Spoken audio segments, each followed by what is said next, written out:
सिंह राशि वालों, आज मैं आप सभी से कुछ बहुत ही गंभीर और अत्यंत महत्वपूर्ण बातें कहने जा रहा हूं। यह कोई सामान्य भविष्यवाणी नहीं है, यह आपके जीवन के लिए एक खतरे की घंटी है, एक चेतावनी है जो स्वयं शनिदेव ने दी है। आज मैं आपको उस खतरे के बारे में बताने जा रहा हूं जो आपके सिर पर मंडरा रहा है, उस संकट के बारे में जो आने वाला है, और सबसे महत्वपूर्ण बात, उस संकट से निकलने का उपाय भी बताऊंगा। इसलिए कान खोलकर सुनिए और इस वीडियो को अंत तक देखिए, क्योंकि यह आपके जीवन की दिशा बदल सकता है। प्रिय आत्माओं, आज मैं आपको जो बताने जा रहा हूं वह महज एक भविष्यवाणी नहीं है, बल्कि देवताओं द्वारा दी गई एक स्पष्ट चेतावनी है। हाल के दिनों में ग्रहों की चाल में कुछ ऐसे बदलाव आए हैं जो सीधा प्रभाव आपकी राशि पर डाल रहे हैं। खास तौर पर शनिदेव की दृष्टि कुछ राशियों पर पड़ी है, और यह दृष्टि केवल फल देने के लिए नहीं, बल्कि परीक्षा लेने के लिए है। यह वह समय है जब आपको अपने कर्मों, अपने व्यवहार और अपने विचारों पर विशेष ध्यान देना होगा, क्योंकि इस समय थोड़ी सी भी लापरवाही आपको भारी नुकसान पहुंचा सकती है। मैं बाबा प्रेमानंद आपसे यह नहीं कह रहा कि डर जाइए, बल्कि मैं कह रहा हूं कि सावधान हो जाइए, क्योंकि जो आने वाला है वह आपकी परीक्षा है और आपको इस परीक्षा में पास होना ही है। ब्रह्मांड में हर घटना एक कारण से होती है, और हर संकट अपने साथ एक अवसर भी लेकर आता है। लेकिन उस अवसर को देखने के लिए हमें संकट के पार देखना सीखना होगा। शनिदेव न्याय के देवता हैं। वे किसी को दंड नहीं देते, बल्कि वे हमें हमारे कर्मों का फल देते हैं। यदि आपके कर्म अच्छे हैं तो शनि आपको सफलता देंगे, और यदि आपके कर्मों में कोई कमी है तो वे आपको सुधारने का अवसर देंगे, भले ही वह अवसर कितना भी कठिन क्यों न हो। यही वह समय है जब शनिदेव आपको सुधारने का अवसर दे रहे हैं, और इस अवसर को गंवाना नहीं चाहिए। आइए अब जानते हैं उन खतरों के बारे में जो आपके जीवन में आ सकते हैं, और उनसे बचने के उपाय भी जानेंगे। सबसे पहला खतरा आपके आर्थिक जीवन से जुड़ा है। आने वाले दिनों में अचानक धन हानि हो सकती है, या कोई निवेश फेल हो सकता है, या फिर आपकी आय का कोई स्रोत अचानक बंद हो सकता है। यह खतरा उन लोगों पर अधिक है जिन्होंने अपनी कमाई का सही उपयोग नहीं किया, जिन्होंने दूसरों का अधिकार छीना, या जिन्होंने अनैतिक तरीकों से धन कमाया। शनिदेव उन्हें सबक सिखाने के लिए इस प्रकार की स्थितियां पैदा करते हैं, लेकिन यदि आप सतर्क रहें तो इस संकट को टाल सकते हैं। इसके लिए आवश्यक है कि आप अपने खर्चों पर नियंत्रण रखें, अनावश्यक जोखिम न लें, और अपने धन का कुछ हिस्सा दान या पुण्य के कार्यों में लगाएं। जो व्यक्ति दूसरों की मदद करता है, शनिदेव उसकी मदद करते हैं। राधे राधे। यह वचन सदैव याद रखें। दूसरा बड़ा खतरा आपके स्वास्थ्य से जुड़ा है। शनि की 7.5 या ढैया के दौरान अक्सर स्वास्थ्य संबंधी परेशानियां बढ़ जाती हैं। अचानक कोई बीमारी हो सकती है, पुरानी बीमारी फिर से उभर सकती है, या फिर किसी दुर्घटना का सामना करना पड़ सकता है।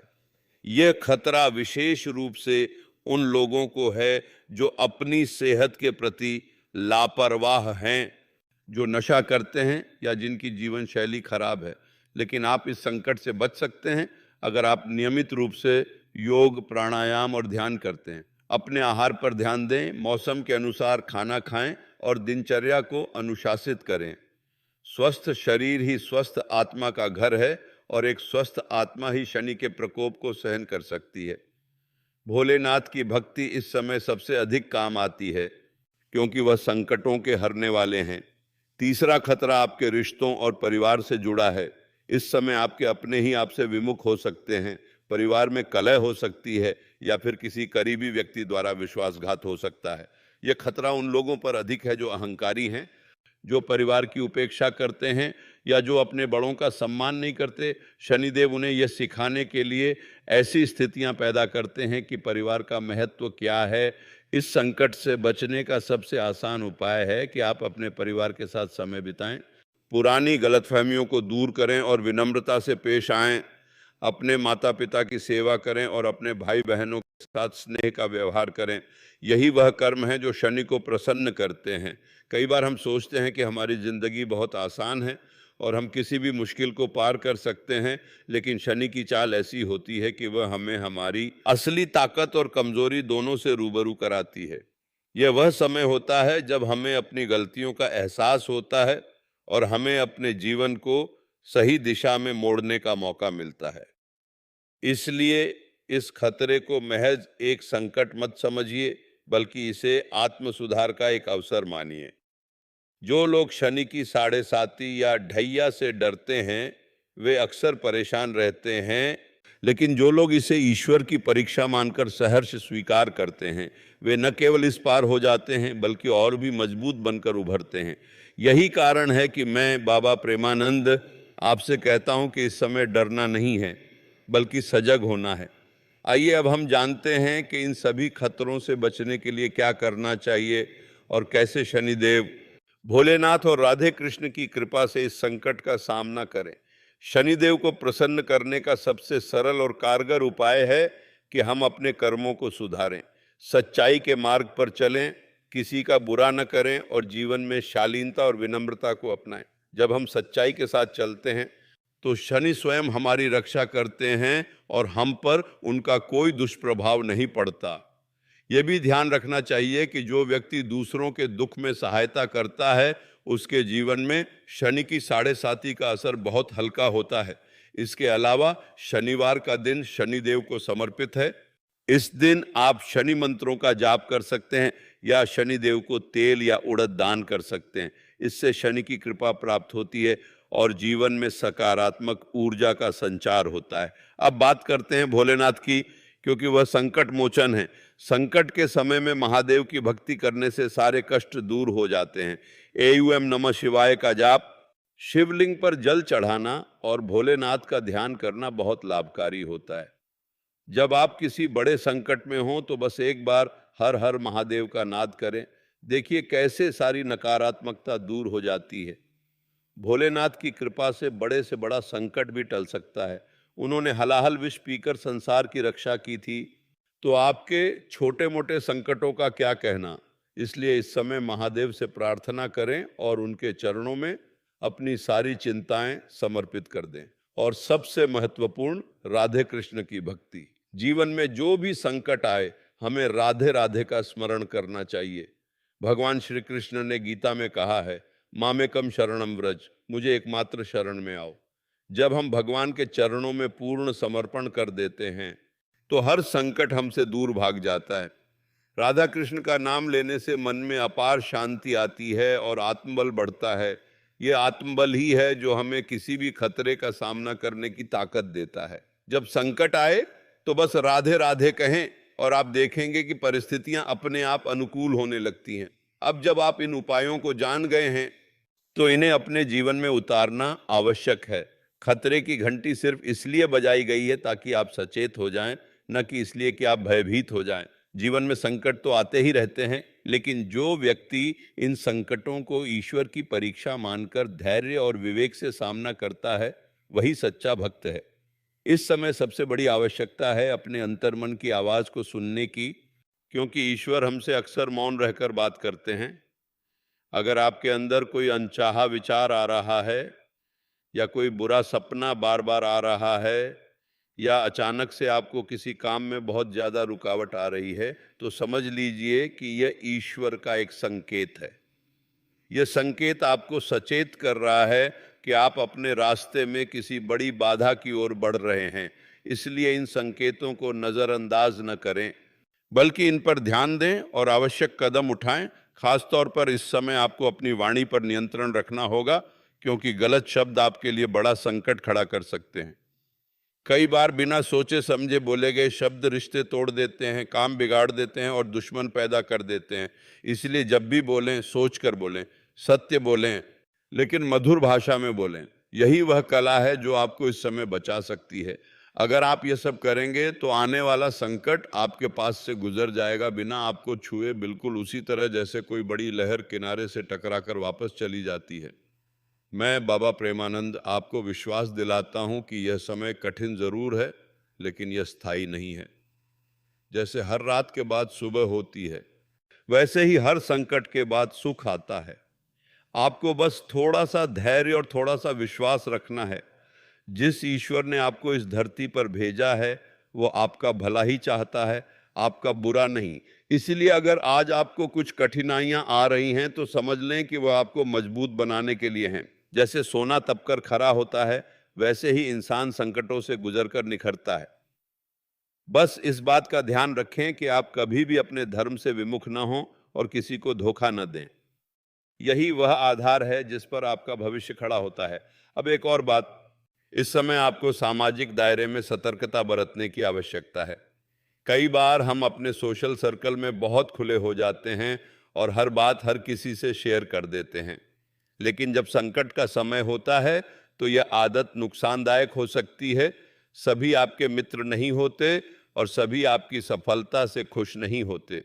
कुछ लोग आपकी कमजोरी का फायदा उठाने का इंतजार कर रहे होते हैं, इसीलिए अपनी योजनाओं, अपनी आर्थिक स्थिति और अपने निजी मामलों को केवल उन लोगों के साथ साझा करें जो वास्तव में आपके विश्वास पात्र हैं। यही सतर्कता आपको बड़े विश्वासघात से बचा सकती है। याद रखें, हर मुस्कुराने वाला आपका हितैषी नहीं होता, इसलिए दिल की बात कहने से पहले 10 बार सोचें। जब मैं ये सब कह रहा हूं तो आप सोच रहे होंगे कि इतना खतरा और इतनी सावधानी क्यों? लेकिन मैं आपको बता दूं कि यह समय ऐसा है जब ग्रहों की चाल आपके जीवन के हर पहलू को प्रभावित कर रही है। शनिदेव आपको परख रहे हैं, भोलेनाथ आपको आशीर्वाद दे रहे हैं और राधे कृष्ण आपको मार्ग दिखा रहे हैं। यह वह दुर्लभ संयोग है जब आपको सच्चाई और धैर्य के साथ आगे बढ़ने का अवसर मिल रहा है। अगर आपने इस समय का सदुपयोग किया तो आने वाला समय आपके लिए स्वर्णिम होगा। इसलिए मैं आपसे यही कहूंगा कि इस वीडियो को देखने के बाद कुछ देर शांत बैठें, अपनी आंखें बंद करें और ईश्वर से प्रार्थना करें कि वे आपको इस संकट से बाहर निकलने का सही रास्ता दिखाएं। अपने आसपास नकारात्मकता को ना आने दें, सकारात्मक लोगों के साथ रहें, सकारात्मक विचारों को पकड़ें और सकारात्मक कार्य करें। जब आपकी ऊर्जा सकारात्मक होगी तो कोई भी संकट आपके पास नहीं टिक सकेगा। यही मूल मंत्र है। प्रिय दर्शकों, मुझे पूरा विश्वास है कि आप इस समय को सही तरीके से पार करेंगे। आपको जो भी कष्ट आए उसे अंतिम सत्य के रूप में स्वीकार करें और समझें कि यह आपके जीवन की एक कड़ी मात्र है। हर कड़ी आपको कुछ सिखाती है और आपको और मजबूत बनाती है। इसीलिए हार न माने, निराश न हो और ईश्वर पर पूर्ण भरोसा रखें। जब भी आपको लगे कि आप अकेले हैं और सब कुछ खत्म हो गया है, तो याद रखें कि ईश्वर आपके साथ हैं, आपके भीतर हैं और आपके हर कदम पर आपका मार्गदर्शन कर रहे हैं। यह विश्वास ही आपको बचाएगा। इस समय सबसे बड़ी गलती जो आप कर सकते हैं वह है आत्मविश्वास खो देना। आत्मविश्वास ही वह शक्ति है जो आपको किसी भी संकट से लड़ने की क्षमता देता है। जब आप स्वयं पर विश्वास करेंगे तो ब्रह्मांड भी आप पर विश्वास करेगा, और जब ईश्वर आपके साथ है तो कौन आपके विरुद्ध हो सकता है। इसलिए अपने इस विश्वास को बनाए रखें और किसी भी परिस्थिति में डरें नहीं। डर केवल एक भ्रम है जो आपको आपकी ताकत से दूर कर देता है। इस भ्रम को दूर करें और आप पाएंगे कि आप पहले से कहीं अधिक सशक्त हैं। अब बात करते हैं उस चमत्कार की जो इस संकट के बाद घटित हो सकता है। हाँ, संकट के बाद चमत्कार ही होता है, क्योंकि ईश्वर की कृपा हमेशा उन पर होती है जो कठिन समय में भी धैर्य नहीं खोते और अपने कर्मों को सही रखते हैं। जैसे ही यह ग्रहों की चाल थोड़ी सी सामान्य होगी, आप अपने जीवन में ऐसे बदलाव देखेंगे जो आपने पहले कभी नहीं देखे। आपकी मेहनत रंग लाएगी, आपका धन वापस आएगा, आपके रिश्ते सुधरेंगे और आपको अपार खुशियां प्राप्त होंगी। यह सब होगा बशर्ते आप इस समय अपने विवेक का सही इस्तेमाल करें। यही वह चमत्कार है जो बहुत कम लोगों को देखने को मिलता है, लेकिन जो इस समय परीक्षा में सफल हो जाते हैं वही इस चमत्कार के साक्षी बनते हैं। और जब आप उस चमत्कार को देखेंगे तो आपको एहसास होगा कि यह सारा संकट, ये सारी परेशानी केवल आपको उस विजय के लिए तैयार कर रही थी। इसलिए आज से ही अपनी जीवन शैली में थोड़ा सा अनुशासन लाएं। हर सुबह उठकर भगवान का स्मरण करें, अपने कार्यों को समय पर पूरा करें और रात को सोने से पहले दिन भर की गलतियों पर चिंतन करें। यह साधारण आदतें आपको बहुत बड़ा लाभ देंगी। जब आप नियमित रूप से ध्यान करेंगे तो आपका मन शांत रहेगा और शांत मन ही सही निर्णय ले पाता है, और जब निर्णय सही होंगे तो परिणाम भी सही होंगे। यही वह सूत्र है जो आपको खतरे से बाहर निकालेगा। मैं बाबा प्रेमानंद अपने इस प्रवचन के अंत में आपसे बस इतना ही कहना चाहूँगा कि जीवन एक नदी की तरह है, जिसमें कभी ऊंची लहरें आती हैं तो कभी शांति छाई रहती है। आपको अपनी नाव को संभाल कर रखना है, चाहे जितनी भी तेज लहरें क्यों ना आएं। जब आप भगवान के भरोसे अपनी नाव चलाएंगे तो आप कभी डूबेंगे नहीं। बस थोड़ा सा विश्वास, थोड़ी सी सावधानी और थोड़ी सी समझदारी, यही 3 चीजें आपको इस समय की आवश्यकता है। बाकी सब कुछ भगवान पर छोड़ दें और निश्चिंत हो जाएं। और हाँ, जब भी आपको कोई परेशानी हो तो राधे राधे जपें, हर हर महादेव का नाद करें और शनिदेव को प्रणाम करें। इससे बड़ा कोई मंत्र नहीं है। याद रखें, आपका समय बदल रहा है और यह बदलाव आपके पक्ष में होगा। बस आपको इस दौर को सही तरीके से पार करना है, और मैं जानता हूं कि आप ऐसा कर सकते हैं। मैं आप सभी को ईश्वर की अपार कृपा की कामना करता हूं और आशा करता हूं कि आप इस जीवन को सुख, शांति और समृद्धि के साथ व्यतीत करें। जब संकट आए तो घबराना नहीं, बल्कि ईश्वर को याद करना, और जब सुख आए तो अहंकार नहीं बल्कि आभार व्यक्त करना। यही जीवन का सार है। यही वह ज्ञान है जो मैंने आज आपको दिया है। इस ज्ञान को अपने जीवन में उतारें और हर परिस्थिति में विजयी बने। यही मेरी आप सभी को दी गई शुभकामनाएं हैं और यही ईश्वर का भी आशीर्वाद है। राधे राधे। हर हर महादेव। जय शनिदेव, जय भोलेनाथ, जय श्री कृष्ण। एक बार फिर मैं आपसे यही कहूंगा, सावधान रहें, सतर्क रहें और ईश्वर के चरणों में पूर्ण समर्पित हो जाएं। आपकी सारी मुश्किलें दूर हो जाएंगी और आपका जीवन खुशहाल हो जाएगा। यही मेरी कामना है। चलिए, वीडियो के अंत होते ही एक ऐसी रहस्यमय कहानी बताने जा रहे हैं जिसे सुनने के बाद शरीर के हर एक रोंगटे खड़े हो जाए, क्योंकि हम इसमें बताएंगे कैसे भक्त भगवान से मिलते हैं, भक्त को भी भगवान कैसे मिलते हैं। चलिए प्रारंभ करते हैं। सुबह की पहली किरण मंदिर की शिखर पर पड़ती है। भक्त कविराम, एक गरीब मजदूर, रोजाना सूर्योदय से पहले मंदिर आता, झाड़ू लगाता, फूल चढ़ाता और बस इतना कहता, प्रभु एक बार आंखें खोलकर देख लेने दे। 20 साल से यही व्रत। उसकी उम्र 50, हाथों की उंगलियां काम से टूटी, पर आंखों में एक अजीब चमक। एक दिन मंदिर बंद था, बाढ़ आई थी, सारे गांव वाले भाग गए, पर कविराम घुटनों के बल बैठा पानी में रोता रहा। तू क्यों नहीं आता? क्या मेरी भक्ति झूठी? तभी पानी का एक विशाल लहर उठता है और उसमें से एक नीले वस्त्रधारी पुरुष निकलता है, वही प्रभु जिनकी मूर्ति वह रोज पूजता। प्रभु उसके सामने खड़े, पैरों में जल कमल खिले। कविराम हक्का बक्का बोल नहीं पाता। प्रभु मुस्कुराते हैं, मैं 20 साल से तेरे साथ हूँ, पर तूने आंखें बंद करके पूजा खोलकर कभी देखा ही नहीं। आज जब तूने अपने आंसुओं से मुझे पुकारा तो मेरी मूर्ति पिघल गई और मैं बाहर आ गया। कविराम कांपता है, तू सच में है? प्रभु कहते हैं, तेरे हर पसीने की बूंद में मैं था, तेरे हर दर्द में, पर तू मुझे पत्थर में ढूंढता रहा। आज पानी में मिला, क्योंकि पानी बहता है वैसे ही जैसे तेरी भक्ति बही। अब बोल, क्या मांगता है? कविराम अपनी झाड़ू उठाकर बोलता है, बस इतना कि अब झाड़ू लगाते वक्त तू मेरे साथ झाड़ू लगाए और फूल चढ़ाते वक्त मेरी उंगली से तेरी उंगली छू जाए। प्रभु उसे गले लगा लेते हैं, यह तो 20 साल से हो रहा है, बस तूने अनुभव नहीं किया। वह उसके हाथ में अपना हाथ रखते हैं, अब जा, इस हाथ से जितने भी दुखी मिले उन्हें मेरी तरह छू लेना। तुझे मैं मिल गया, अब तू मुझे बांट दे। प्रभु मिट जाते हैं, केवल पानी पर एक कमल तैरता रहता है। कविराम उठता है, उसके चेहरे पर बुढ़ापा नहीं, एक बालक का उत्साह है। वह बाढ़ के पानी से बाहर निकलता है और देखता है कि हर बूंद में वही नीला रूप झिलमिलाता है। वह चिल्लाता है, मिल गया, मिल गया, वह तो यहाँ था, मेरी ही सांसों में, मेरी ही भूख में, मेरी ही झाड़ू में। अब ज्योतिष नहीं, गणना नहीं, बस ये हाथ और यह दिल काफी है। वीडियो क्लिप यहीं खत्म। शीर्षक, जो मांगता है उसे मिलता है, बस देखने का नजरिया बदलो।